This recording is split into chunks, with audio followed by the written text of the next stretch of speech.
Group 2 మళ్ళీ వాయిదా అనే వార్త మనం చూస్తున్నాం. గ్రూప్ 2 వచ్చే నెల 6వ తేదీ లేదా 7వ తేదీలో నిర్వహించడం అనుమానమే. టీఎస్పీఎస్సీలో పలువురి సభ్యుల రాజీనామాతో ఎగ్జామ్స్ నిర్వహణ కష్టమే. ఆందోళనలో అభ్యర్థులు ఇప్పటికే 2 సార్లు పోస్ట్ పోన్. మరి గ్రూప్ 2 పరీక్షలు మరోసారి వాయిదా పడే అవకాశాలు కనిపిస్తున్నాయి.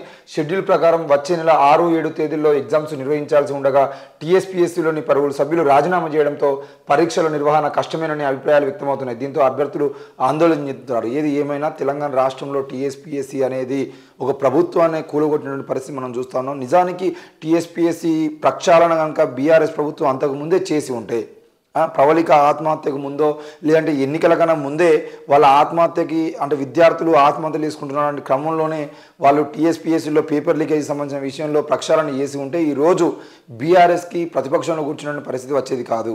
తెలంగాణ రాష్ట్ర వ్యాప్తంగా ఉన్న నిరుద్యోగులు కానీ విద్యార్థులు కానీ ఈరోజు ఎవరైతే ఉద్యోగాల కోసం ప్రయత్నం చేస్తున్నారో చిన్నగా ఉద్యోగాలు చేసుకున్నటువంటి వాళ్ళు కూడా ఈ ప్రభుత్వం మాకు ఉద్యోగాలు ఇవ్వలేదు, టీఎస్పీఎస్సీలో పేపర్ లీకేజ్ అయినా కూడా వాళ్ళని పట్టించుకోలేదు, వాళ్ళ మీద ఎలాంటి చర్యలు తీసుకోలేదు, మరి ఎందుకు ప్రభుత్వం వాళ్ళకి అండగా ఉన్నది అని చెప్పేసి ఆ కోణంలో నిరుద్యోగులు ఉద్యోగులు ఎంతోమంది కూడా టీఎస్పీఎస్సీకి జరిగినటువంటి అన్యాయాల మీద అక్రమాల మీద వాళ్ళు బీఆర్ఎస్ ప్రభుత్వానికి వ్యతిరేకంగా ఉండి ఈరోజు ప్రభుత్వాన్ని దించేటువంటి ప్రయత్నం చేశారు.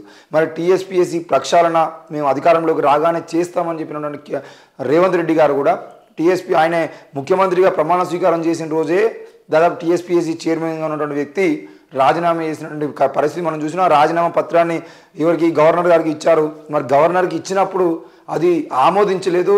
పూర్తిగా టీఎస్పీఎస్సీలో ఏం జరిగిందో దానికి సంబంధించినటువంటి ఎంక్వైరీ చేసిన తర్వాతనే దాని బాధ్యత మీరే కాబట్టి తప్పకుండా ఎంక్వైరీ అయిపోయిన తర్వాత ప్రశ్నపత్రాలు లీకేజ్ కానీ టీఎస్పీఎస్సీలో ఏం జరిగిందని పూర్తి సమాచారాన్ని మాకు ఇచ్చిన తర్వాతనే మీరు రాజీనామా ఆమోదిస్తామని చెప్పేసి ఆ రాజీనామా పత్రాన్ని ఆమోదించకుండా దాని మీద కూడా ఎంక్వైరీ వేయాలని చెప్పేసి ఆయన మీద ఎంక్వైరీ కూడా ఆమె ఆమోదించడం జరిగింది. అంటే ఆ విషయంలో ఎవరైతే అందులో అన్యాయం చేశారో దాని మీద కూడా ఎంక్వైరీ చేయాలని చెప్పేసి ఆమె రిపోర్ట్ చేయడం జరిగింది.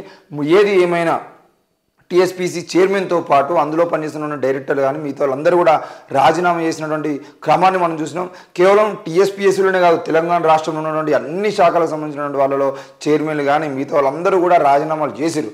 మరి టీఎస్పీఎస్సీ పేపర్ లీకేజ్ తర్వాత ప్రక్షాళన కొనసాగుతుంది అనుకున్న క్రమంలో ఈరోజు ఆ ప్రక్షాళన జరిగింది. మరి కొత్తగా వచ్చినటువంటి అధికారులు కేవలం జనవరి 6, 7 తేదీల్లో పరీక్షలు నిర్వహిస్తే మరి 6, 7 తేదీ లోపు మళ్ళీ ఎలాంటి అవాంతరాలు జరగకుండా ప్రశ్నపత్రాలు లీకేజ్ జరగకుండా లేదంటే అక్కడ ఎగ్జామ్ సెంటర్లో గొడవలు జరగకుండా మరి గ్రూప్ 2 అభ్యర్థులకు ఎలాంటి సమస్యలు రాకుండా లాస్ట్ టైమే వాయిదా వేసి మళ్ళీ నిర్వహించినప్పుడు కనీసం వాటి మీద ఫోటోలు లేకుండా హాల్ టికెట్లు వచ్చడం లేదంటే సంతకాలు లేకుండా హాల్ టికెట్లు వచ్చినటువంటి క్రమం మనం ఎన్నో చూసినాం. మరి అట్లాంటివి జరగకుండా ఇప్పుడు ఏమైనా జరుగుతాయా? మరి అట్లాంటివి జరిగేటువంటి అవకాశాలు ఉంటాయి. మళ్ళీ కాంగ్రెస్ ప్రభుత్వం మీద కూడా ఇది కూడా టీఎస్పీఎస్సీలో సరైన చర్యలు తీసుకోలేదు, వీళ్ళు ఎగ్జామ్స్ నిర్వహణ సరిగా చేయలేదు అని చెప్పేసి మాట్లాడే అవకాశం ఉంటుందని చెప్పేసి మొత్తానికైతే జనవరి 6, 7 తేదీల్లో గ్రూప్ 2 జరుగుతుందని అనుకున్నప్పటికీ అది జరిగేటువంటి అవకాశాలు అయితే కనబడతలు. మరి అది వారం 10 రోజులు లేదంటే 15 రోజులు ఒక నెల రోజులు లేట్ అయినా పర్లేదు కానీ ఎలాంటి అవాంతరాలు జరగకుండా ప్రశ్నాపత్రాల ముఖ్యంగా ప్రశ్నాపత్రాలు లీకేజీ జరగకుండా అలాగే ఆ హాల్ టికెట్ల దగ్గర మొదలుకుంటే ఎగ్జామ్స్ నిర్వహించేంత వరకు ప్రతి దాంట్లో ఇలాంటి గొడవలు జరగకుండా చూసుకోవాల్సిన బాధ్యత మాత్రం కాంగ్రెస్ ప్రభుత్వం ఉంది.